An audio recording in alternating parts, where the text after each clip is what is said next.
Here's a realtor tip of the day. Find out the furnace of a home that you are selling, whether you are the listing agent or selling agent. So what you want to do is head to where the furnace is located, and you want to find the panel where the make and model is.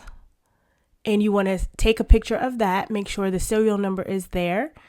And what you want to do is take a clear photo of that, and then you want to open ChatGPT on your phone, or you can actually do this on a computer. Type the words, find the make and manufacturing year of this furnace based on the serial number, then upload your photo. And within seconds, ChatGPT will tell you when the furnace was made, and no need to speculate because this will give you the results you need, and now you know.